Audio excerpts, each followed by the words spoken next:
Greetings everyone, my name is KS Zippag and I welcome you all in the Sheila Is episode of the Hindus News Analysis. So चलिए देखते हैं कौन से articles that we are discussing today. So first article is on the silence with regards to the judicial position appointment. So यहाँ पर बात करेंगे judicial positions में कैसे appoint किया जाता है, जहाँ पर हम लोग particularly बात करेंगे collegium system पे, उनके nuances को जानेंगे, उनकी issues को जानेंगे in our first article. The second article is with regards to the addition to the ST list. अगर किसी कम्युनिटी को हमें ST बनाना है या ST लिस्ट में ऐड करना है तो क्या प्रोसीजर है, क्या संविधान में कोई डेफिनेशन है, क्या संविधान में कोई प्रोसीजर है, उसे देखेंगे in our second article. And the third one is with regards to the cryptocurrency. So यहाँ पर बात करेंगे क्रिप्टो करेंसी होता क्या है, क्योंकि आरबीआई ने ई रूपी भी लॉन्च किया है. सो देखिए कि क्रिप्टो करेंसी और ई रूपी में क्या डिफरेंसेस हैं एंड दोज एस्पेक्ट्स, उनकी जो नुआंसेस है उसे कंप्लीटली डिफरेंशिएट करके एक्सप्लेन करेंगे in our third article. And as usual the fourth one is on the quiz of the day. So let's start with the first one, that is on the judicial positions. अब जब भी बात judicial positions में appointment की होती है, the contention is with the collegium system. अब collegium system में क्या इश्यूज है उसे समझने के लिए first you need to understand कि कॉलेजियम सिस्टम का फॉर्मेशन कैसे हुआ and what is the basis of the constitution. So let's start with the constitution. संविधान से ही स्टार्ट करते हैं. संविधान में आर्टिकल 124 की क्लॉज 2 में ये लिखा गया है कि एवरी जज of supreme court shall be appointed by the president bye warrant under his hand and seal after consultation with such number of the judges of Supreme Court and High Court of the states as the President may deem necessary. अब यहाँ पर पहला issue ये कि इस consultation का मतलब क्या होता है, इस कंसल्टेशन का नेचर क्या होता है, क्या कंसल्टेशन बाइंडिंग है, क्या कंसल्टेशन नॉट बाइंडिंग है. So that is the first issue. Second issue यहाँ पर ये which is there in the second clause itself. It is also said that provided that in case of appointment of a judge other than the Chief Justice, the Chief Justice of India shall always be consulted. अब यहाँ पर again दो issues हैं. The first issue is the nature of the consultation. The second issue कि यहाँ पर ये बोला गया है, यहाँ पर ये कहा गया है कि अगर हम लोग किसी और जजेस को अपॉइंट करते हैं then Chief Justice of India का कंसल्टेशन करना ज़रूरी है, Chief Justice of India का ओपिनियन लेना ज़रूरी है. तो दूसरा सवाल ये, क्या ये जो ओपिनियन है जो कि चीफ जस्टिस ऑफ इंडिया देंगे, क्या वो उनका पर्सनल ओपिनियन रहेगा. So these are the two issues. और इसे रिजॉल्व करने के लिए, इसे क्लैरिटी देने के लिए काफ़ी सारे जुडिशियल प्रोनाउंसिएशंस हुए हैं, काफ़ी सारे जुडिशियल जजमेंट्स हुए हैं. Let's see those. The first case is normally known as the first judge case, which is actually the SP Gupta versus Union of India case of 1981. इसमें सुप्रीम कोर्ट कहते हैं कि यहाँ पर जो कंसल्टेशन है it does not mean concurrence.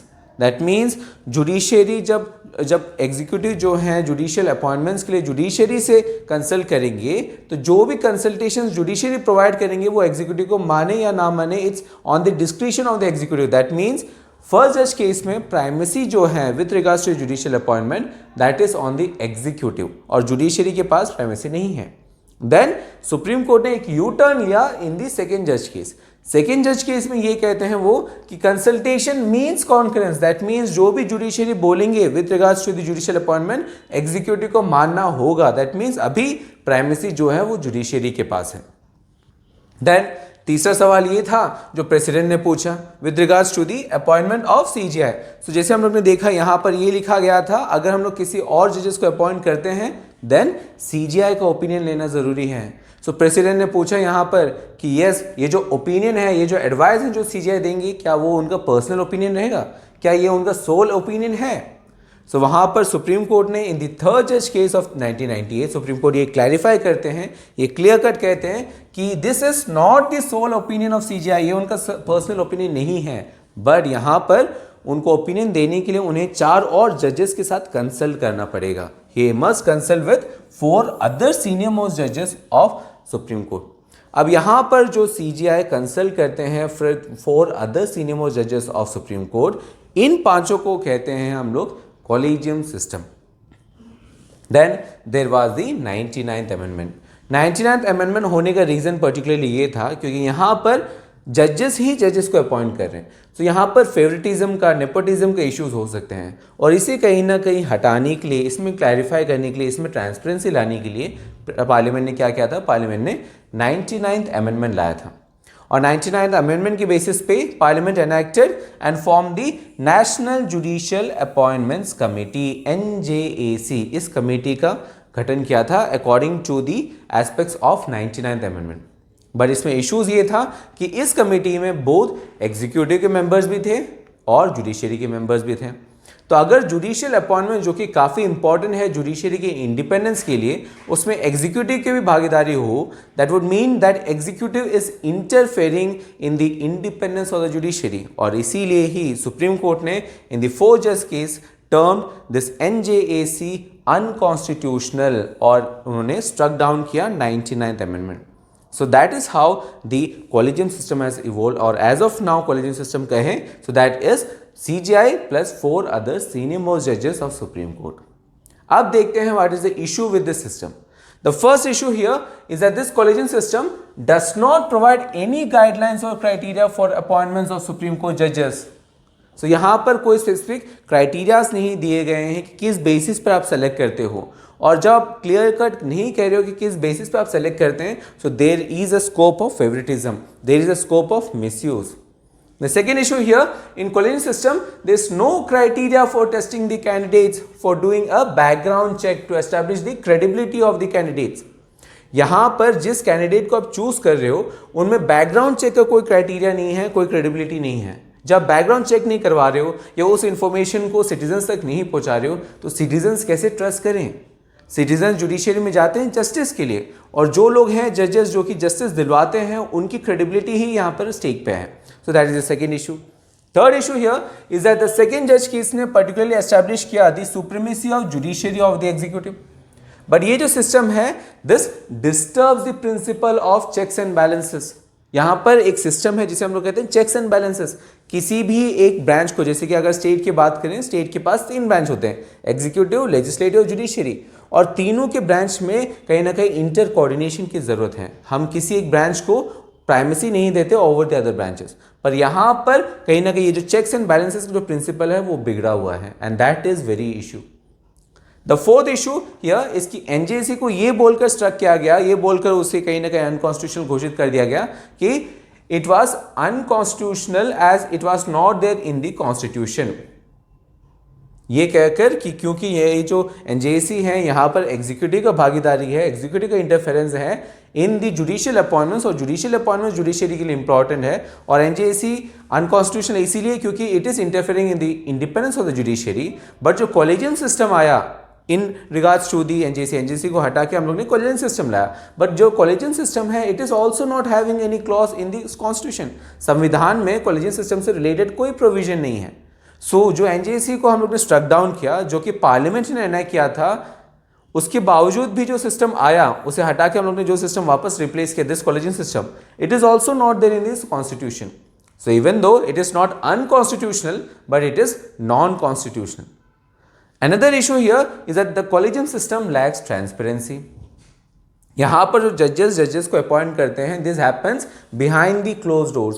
So as a normal citizen हम और आपको हमको पता नहीं चलता कि किस जज को चूज करें और किस बेसिस पर चूज करें, दिस इज नॉट नोइंग। और जब तक हमारे पास इंफॉर्मेशन नहीं है, उनकी जो अकाउंटेबिलिटी है, जवाबदेही है, वो कम हो जाती है, एंड जवाबदेही जब नहीं होती there can be a scope of misuse. So that is another issue. The last issue here is that of nepotism. जब हम लोग जजेस को अपॉइंट करते हैं, जब it is going against the principle of natural justice, so nepotism, favouritism जैसे issues create कर सकते हो, और इसीलिए collegium system is often under criticism. With that now let's move to our next article that is on the aspects of scheduled tribes. अब यहाँ पर basically बात करते हैं कि शेड्यूल ट्राइब्स को बनाने के लिए या शेड्यूल ट्राइब्स किसी एक कम्युनिटी को शेड्यूल ट्राइब्स के लिस्ट में ऐड करने के लिए क्या प्रोसीजर है और क्या क्या है नुआंसेस उसके। So let's start with the basics. अगर बात करें definition of the schedule tribes की, so the constitution does not define the criteria for recognition of schedule tribes, और ऐसा कोई डेफिनेशन है भी नहीं हमारे संविधान में। बट 1931 के सेंसस के अनुसार हम लोग एक इनिशियल डेफिनेशन जो है हम लोग ने बनाया, but it is not there in the constitution, constitution में नहीं है। 1931 के सेंसस के accordingly scheduled tribes are termed as backward tribes living in excluded and partially excluded areas. Then article 366 clause 25 comes in.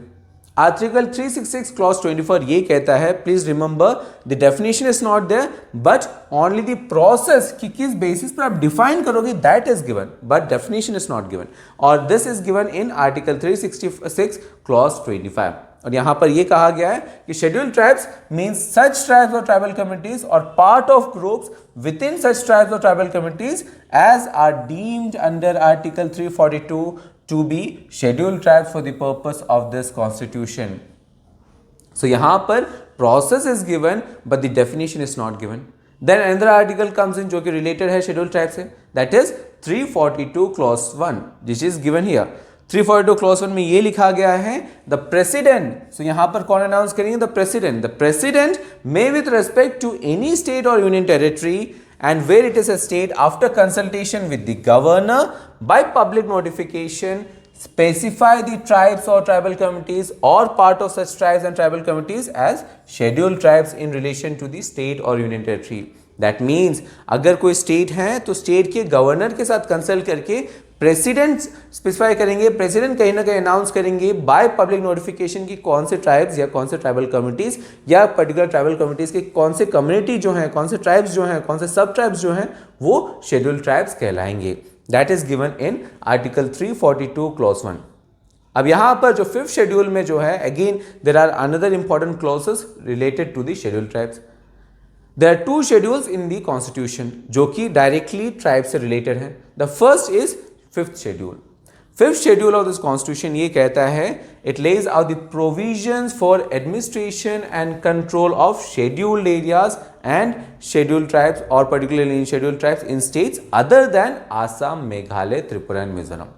That means अगर इसे simplify करके कहें, जो स्टेट्स हैं जो कि 6th शेड्यूल में हैं, 6th शेड्यूल में जो एडमिनिस्ट्रेशन करने के लिए we are having particularly provisions in the 6th schedule itself, but जो बाकी के जो स्टेट्स हैं, फॉर एग्जांपल जो 6th शेड्यूल में नहीं है, फॉर एग्जांपल आंध्र प्रदेश हो गए, कर्नाटक हो गए, ऐसी जगहों में जो ट्राइब्स हैं उन्हें एडमिनिस्टर करने के लिए, उन्हें कंट्रोल करने के लिए जो प्रोविजंस है that is given in 5th schedule.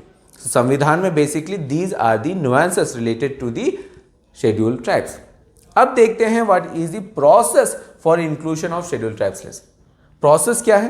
Process is that the process initiates in the states begins with the recommendation from the respective state government। तो जो respective state government, for example अगर यहाँ पर हम लोग बात करें हिमाचल प्रदेश के कोई स्टेट शेड्यूल्ड ट्राइब्स की, तो हिमाचल प्रदेश की जो स्टेट गवर्नमेंट है वो एक रिकमेंडेशन बनाएगी, देन उसे फॉरवर्ड किया जाएगा to the tribal affairs ministry of the union. So union की जो ट्राइबल अफेयर्स मिनिस्ट्री है सेंट्रल लेवल पे, उसे कहीं ना कहीं फॉरवर्ड किया जाएगा।